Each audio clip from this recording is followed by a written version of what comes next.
السلام عليكم ورحمة الله وبركاته. الحمد لله نحمده ونستعينه ونستغفره ونعوذ بالله من شرور أنفسنا ومن سيئات أعمالنا. من يهد الله فلا مضل له ومن يضلله فلا تجد له وليا مرشدا.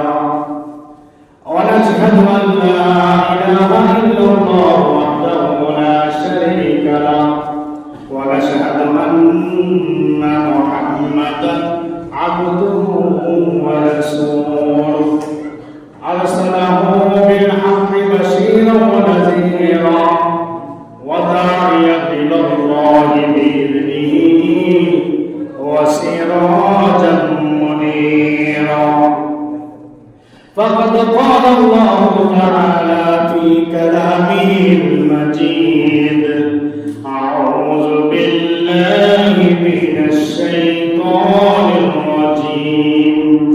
بسم الله الرحمن الرحيم. إن الله وملائكته يصلون على النبي يا أيها الذين آمنوا صلوا عليه وسلموا تسليما.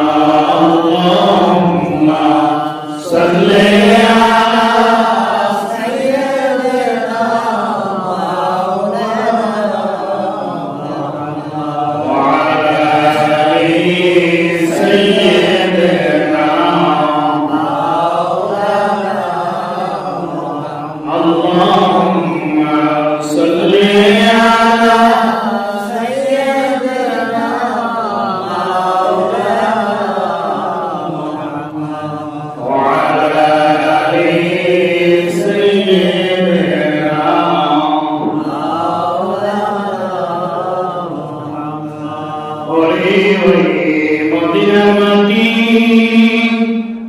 ধন্য তোদের জীবন,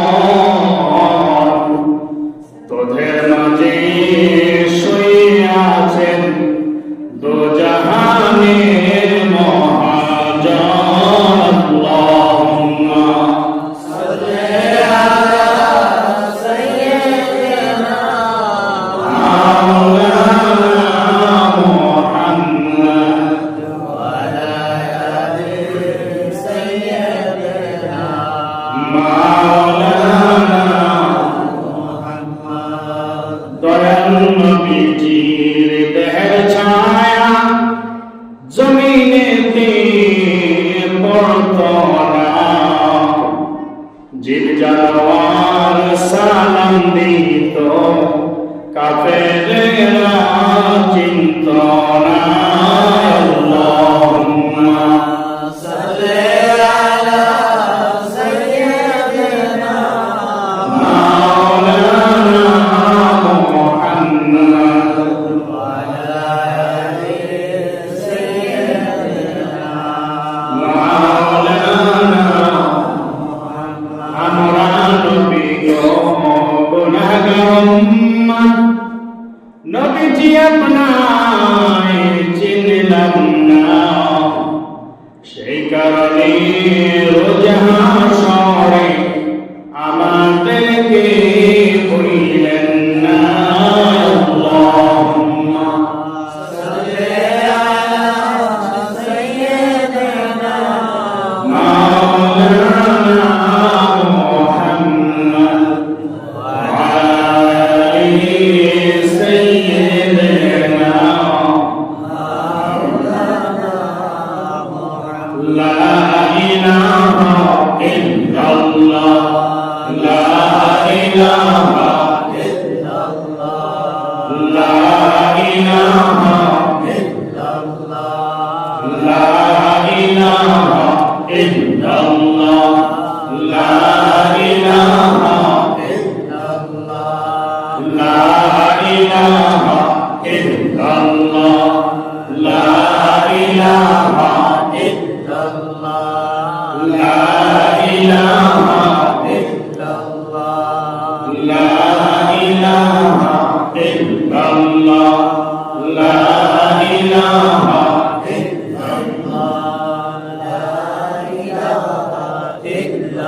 এই কালেমা পড়বে যারা থাকবে না কোনো মরণ জ্বালা এই কালেমা পড়বে যারা থাকবে না কোনো মরণ জ্বালা এই কালেমা রওশনীতে এই কালেমা রওশনীতে কবর হবে উজালা লা ইলাহা ইল্লাল্লাহ লা ইলাহা ইল্লাল্লাহ লা ইলাহা ইল্লাল্লাহ লা ইলাহা লা ইলাহা তুমি কাউকে বানাইলা সফিউল্লাহ তুমি কাউকে বানাইলা নাজিবুল্লাহ তুমি কাউকে বানাইলা সফিউল্লাহ তুমি কাউকে বানাইলা নাজিবুল্লাহ মোর নবীকে বানাইলা তুমি মোর নবীকে বানাইলা তুমি নূর মুহাম্মদ হাবিবুল্লাহ লা ইলাহা ইল্লাল্লাহ লা ইলাহা ইল্লাল্লাহ লা ইলাহা ইল্লাল্লাহ লা ইলাহা ইল্লাল্লাহ তুমি কাউকে বানাইলা খলিলুল্লাহ তুমি কাউকে বানাইলা কালিমুল্লাহ তুমি কাউকে বানাইলা খলিলুল্লাহ তুমি কাউকে বানাইলা কালিমুল্লাহ মোর নবীকে বানাইলা তুমি মোর নবীকে বানাইলা তুমি নূর মুহাম্মদ মুস্তাফা লা ইলাহা ইল্লাল্লাহ লা ইলাহা ইল্লাল্লাহ লা ইলাহা ইল্লাল্লাহ লা ইলাহা ইল্লাল্লাহ তুমি কাউকে বানাইলা সবিহুল্লাহ তুমি কাউকে বানাইলা মাসিহুল্লাহ তুমি কাউকে বানাইলা সবিহুল্লাহ তুমি কাউকে বানাইলা মাসিহুল্লাহ মোর নবীকে বানাইলা তুমি মোর নবীকে বানাইলা তুমি নূর মুহাম্মদ সাল্লাল্লাহু লা ইলাহা ইল্লাল্লাহ লা ইলাহা ইল্লাল্লাহ লা ইলাহা ইল্লাল্লাহ লা ইলাহা ইল্লাল্লাহ এই কালেমা মানবে যারা কাজে লাগবে মরণ বেলা এই কালেমা মানবে যারা কাজে লাগবে মরণ বেলা এই কালেমা ওসিলাতে এই কালেমা ওসিলাতে ঈমান নসিব শেষ বেলা লা ইলাহা ইল্লাল্লাহ লা ইলাহা ইল্লাল্লাহ লা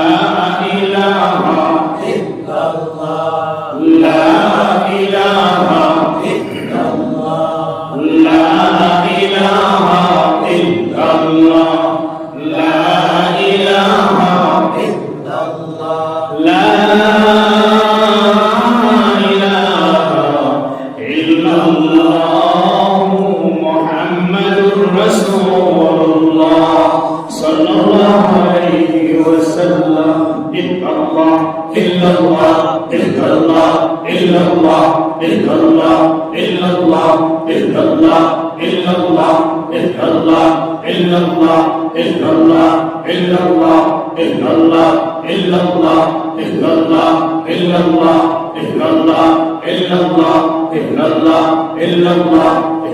ইল্লাল্লাহ লা illallah